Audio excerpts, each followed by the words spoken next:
I'm Em. I'm Natasha, and today we're going to talk about the history of ICE and the history of how different presidents have used ICE. ICE, also known as the Immigration and Customs Enforcement, was created in 2002 and put into motion in 2003 under Bush's Homeland Security Act.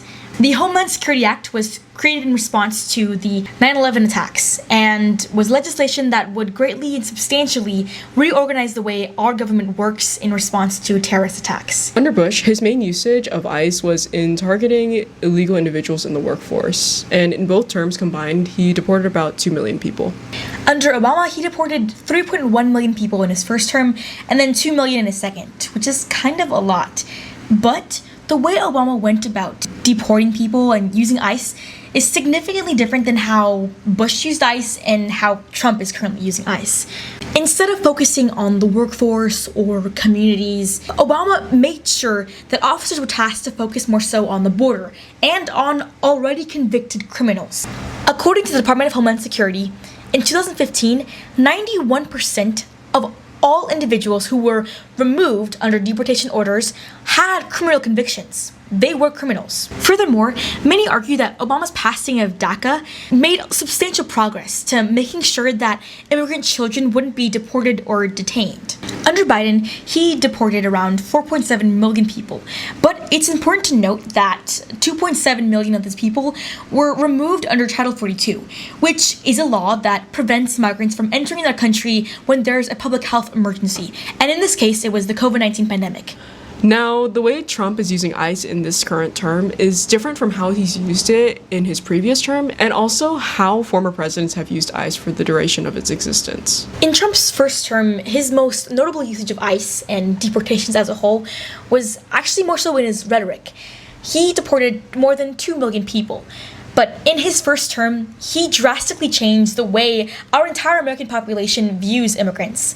Unlike Republican presidents in the past, like Reagan, he seemed to denounce immigrants as a whole, using aggressive and offensive rhetoric to pull them down. He also most notably spent more than $12 to $15 billion on building a wall around Mexico. Moving on to his second term, Trump has already deported almost 500,000 immigrants. The most significant change in his usage of ICE has been the instatement of quotas, which range from about 1,500 to 3,000 people per day.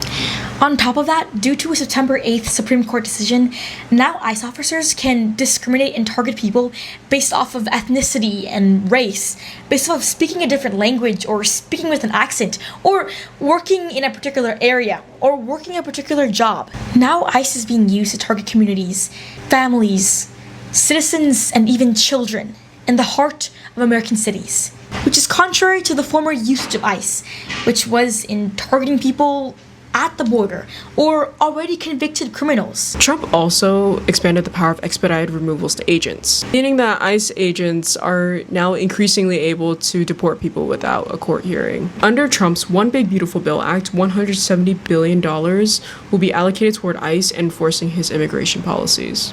All of this in combination with the death of citizen Renee Good and Alex Partee. The violence enacted by ICE agents under Trump's presidency is like that of no other presidency before. Yeah, kind of going off script now. These are really scary times, especially if you come from an immigrant family or you're first generation or you don't have documentation. This is really scary objectively. So we'll put some resources in the description below, and it's really important that you look into your local resources because those are the people who will be able to help you most actively and most immediately. So stay tuned for more, because especially on our Instagram, because we'll definitely be talking about this. We have a 3-part post on Minnesota coming up specifically. So for readers there, that'll be helpful, I think. We are Talk 8-Bit, and we'll see you next time.